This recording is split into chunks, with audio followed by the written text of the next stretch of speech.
If you were somebody that does not come from those Latin American countries, I think that you would interpret that completely wrong. So, Yeah, I recently learned about it. A friend of mine told me that she did it in her office and it was interpreted as the kissing gesture and as flirting. So that's not what she meant. She Yeah. really just wanted to like show something, point on something. yeah, but like, so one very interesting point that you can get out of this sort of like type of gestures is the fact that it does come from a part of cultural significance. Specifically, it's theorized that it comes from old Aztec rituals that were very gesture heavy to like signify each part of the ritual.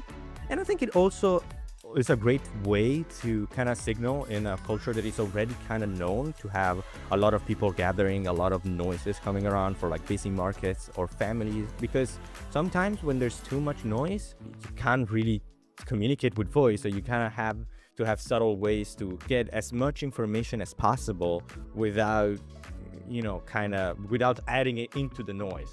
Yeah. And actually, it also is said that Latin American cultures are high context cultures. So that means that sometimes the body language and the gestures, they tell you even more than the words, or they are people already understand a lot just through gestures and body language. The opposite is, for example, the low context cultures, which could be Germany or the US, where you say everything with your words, or the main part of the message is included in the words and not in the body language. I see. Okay, that makes a ton of sense, because I wouldn't say that Italy is a very low context language. There's definitely a lot of signals that you can do with your hands, but at the same time, I do think that there's a little bit of that European influence where I don't think you can completely disregard the language when you speak to somebody. But I'm sure that the Mexican culture also has a little bit of hidden sort of language related activities, not just gestures, right? Yeah, absolutely. So Mexican culture also has like some ways to give wisdom from generation to generation. So we are talking about the proverbs here, Oh yeah. which would be dichos in Spanish. And we brought you two of them. Proverbs Oh, okay. are actually like that deeply woven into the culture. And they reflect a lot of the history, of the humor, and pass on wisdom from generation to generation. And they were mostly evolved over centuries. Oh wow. Can we learn about some of them? Yeah. Let me start with the first one. So the first one is: camarón que se duerme se lo lleva la corriente. Okay. Can I try and translate it? Yeah. Because I think I can get it. So, can you repeat the first word, please? Yeah, camarón Camarón. Okay, that one I don't know what it means. We're gonna put it later. Que se que se duerme. que se duerme, I think that's pretty easy. Where it means that it's sleeping. And se lo tiene. Se lo lleva. Se lo lleva. Okay, se lo lleva, it means that it gets that is being taken out of, taken off from something. And la corriente, I heard that. So it's taken off the current. So wait, what does the first word mean? Camarón. It's a shrimp. It's a shrimp. Yeah. I didn't quite think about it. But if I had to give a little bit of a guess of what this proverb means, it's kind of like the fact that if you don't do anything, if you're not proactive, you're kind of like getting swept away from life. So it's kind of like a message about proactivity and being always aware of what's going on. Yeah, I mean, you got it already. It's kind of being pragmatic and also resilient, especially in areas where nature takes over sometimes, where you're not where you have to be aware that nature can take over any time and you cannot steer it all. Oh yeah, I mean that's something that I also should be that I've been learned through hard work as well. Like sometimes you always try to think, oh, nature is gonna do its course, nature is gonna do its course, everything will be okay. And sometimes it is, but sometimes you gotta take that action, man.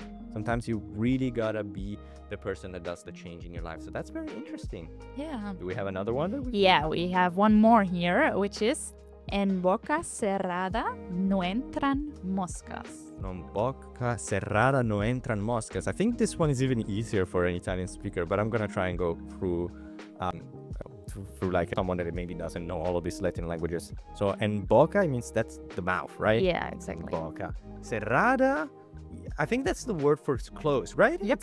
It's the word for close, because that's very different from Italian. So that's one of the first few words that you learn. And non entran, I think is the same in Italian. Non entrano, so it's kind of like they don't enter. Yeah. And moscas, I think that's the same for Italian as well, which is the fly, right? Mosca. So, wow. Okay.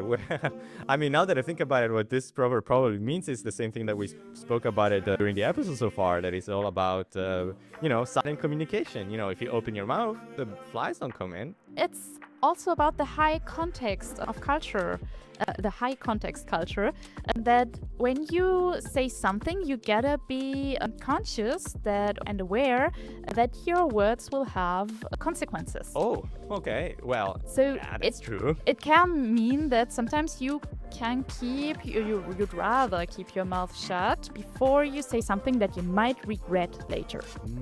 Okay.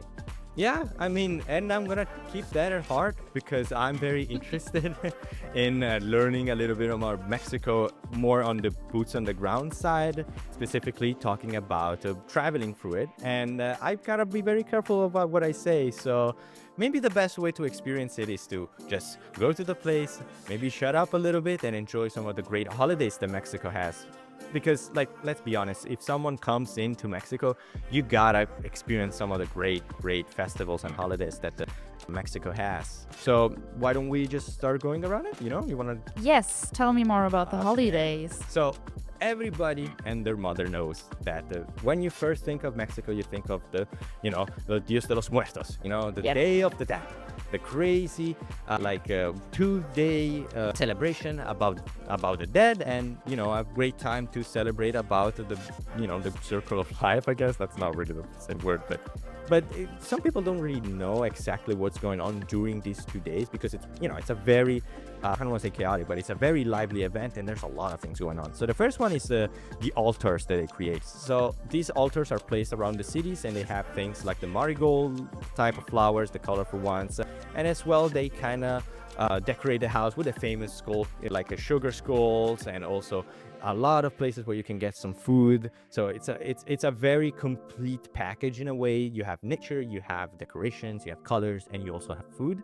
But there's also another element that I thought was very interesting, and it was the calaveras. So the calaveras are they're like satirical poems that kind of are about death and the people that has recently died, but it's also an opportunity to kind of explain what the hell is going on in this life. So they're satirical. They kind of also talk about the state of the world, about politics. So it's kind of a good way to create a little bit of a time capsule for people that recently passed away and what's been going on so far.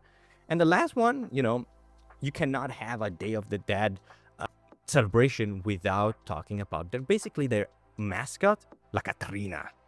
Yeah. So you know about La Catrina, right? Yeah. Yeah, I wanted to ask if it's as scary as Halloween. No. Luckily, even though there's La Catrina being like a skeleton Yeah. with massive amount of French-inspired clothing, which is the origin of the overall mascot, was a satire comic about the Mexican community being very into European fashion and kind of not being something that lasts through time. When you die, the clothes that you wear don't really mean anything. But no, this celebration is not spooky at all. I would say it's kind of like the opposite. It's so crazy. There's always something going on, and it's a great time to just meet a bunch of people and just go wild. But, keeping this tradition, there's after a couple of weeks after Dios de los Muertos, there is another major holiday that goes on in Mexico and other parts of the Latin American community. That's La Posadas. Okay. And basically, La Posadas is a recreation of a very important part in the Bible. It's it's 9 days coming from the 16th to 24th of December, and it's kind of like the story of Joseph and Mary trying to find shelter, before the birth of Jesus.